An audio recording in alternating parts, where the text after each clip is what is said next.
What we are going to be doing tonight is a little different because I don't know about you, but now that this looks like we're going to be doing this for a while, we're going to have to figure out kind of a new rhythm of how we do life, how we figure out the rhythms of our week and how these work. And so I wanted to give you guys a prayer practice or a way of connecting with God that you can actually use anytime you want. So maybe you find yourself overwhelmed. Maybe you find yourself anxious or unable to sleep. And this prayer practice can help you with a lot of those things. And it allows you to truly just simply let it all go and to be in God's presence. So this prayer practice is called the centering prayer, CENTERING. The centering prayer. And it's one that some of you we have done before, and every time we have done this, you have found this helpful. We even did this on fall retreat, which was really cool too. But I think right now, this would be a great time to do that. We're going to do this practice on figuring out what it looks like to connect with God by simply being. Because a lot of times we are panicking. I don't know about you, but I am. Sometimes just wanting to do all the things to fix all the things or just to stay busy so that I don't have to think about what's going on in the world. And I don't know if that's always the right answer. I think sometimes we need to just simply be as an acknowledgement that God is God and we don't have to be. And that's really what a lot of prayer is to really just acknowledge that we're going to God, who is the one who created everything, and it's calling us all back in relationship. And so I'm going to ask you to do something that's probably a little bit weird to do when you're on an Instagram and YouTube live. So Christian's going to start hitting us with some tunes, and I'm going to ask you guys to find a comfortable place. So maybe you're in your bedroom. Get in a place where you don't have to see the screen anymore. We'd actually love for you to step away from the typing and just find a comfortable position. So maybe it's on a couch. Maybe it's in your living room, on the floor with a pillow, maybe in your bedroom. Wherever you are, we want you to find a comfortable position. I'll give you a second to do that.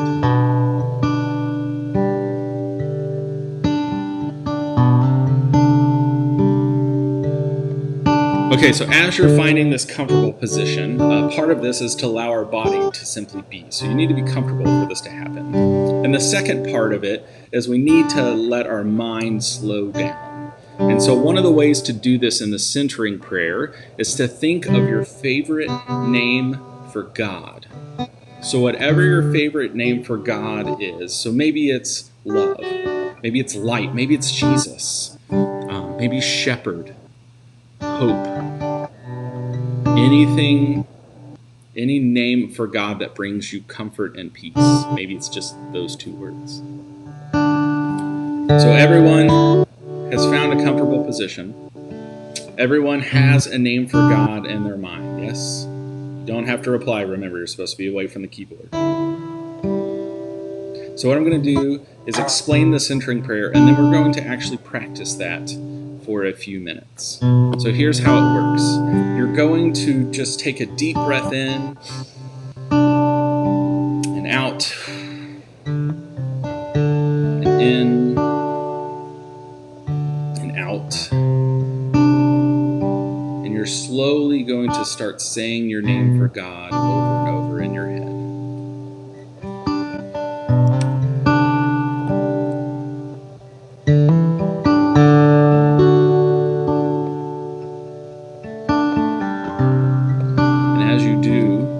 Everything else go.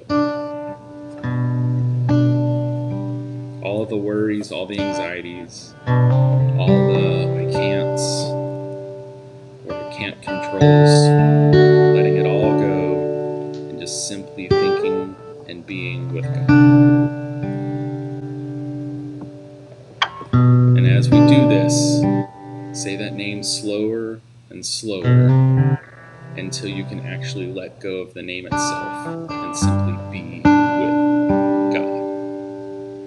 we're going to take a few minutes and practice this now as Christian continues to play. So simply take a deep breath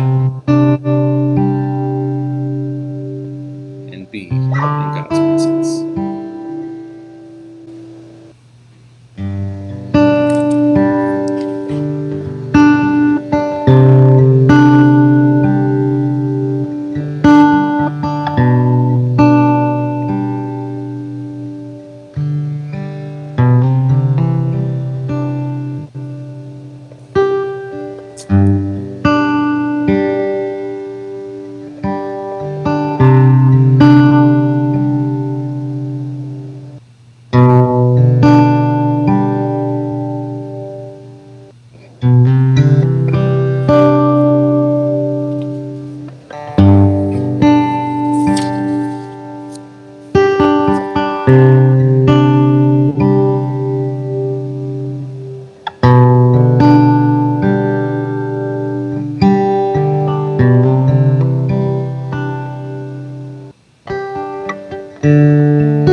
don't need a thing.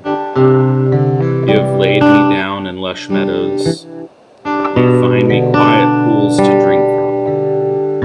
True to your word, you let me catch my breath and send me in the right direction. Even when the way goes through Death Valley, I am not afraid. When you walk at my side, your trusty shepherd's crook makes me feel secure. You serve a 6-course dinner right in front of my enemies. You receive my tired and dripping head, and my cup overflows with blessing.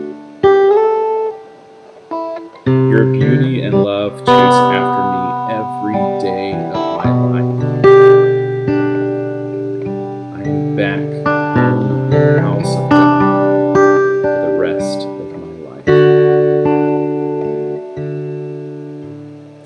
I'm going to read that one more time. This is Psalm 23, but in the Message. O God, my shepherd, I don't need a thing. You have bedded me down in lush meadows, and you find me quiet pools to drink from.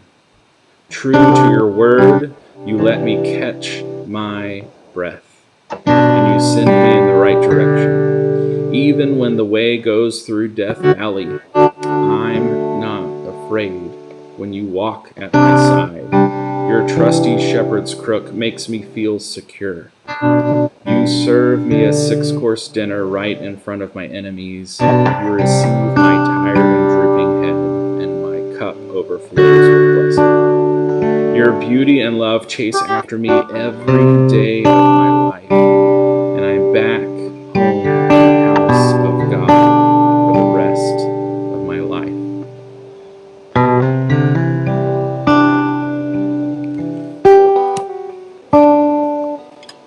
May we remember to take time to breathe.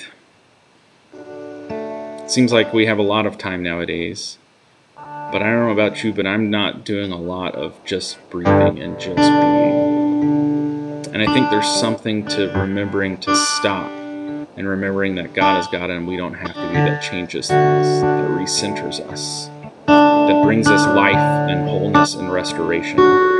So my challenge to you this week is to take time to simply be, not having to achieve anything, to do anything, to win any awards, or to build the next thing or read the next whatever. Just simply be. And in that being, find life, find rest, find that your cup begins to overflow with God's blessing. And I know this is an odd practice for our culture that never stops. And now we're all having to stop. So take time to breathe. It's okay. You don't have to have it all figured out. And so may we, as Psalm 46 says, remember to be still and know that I am God. God reminds us over and over to just be still.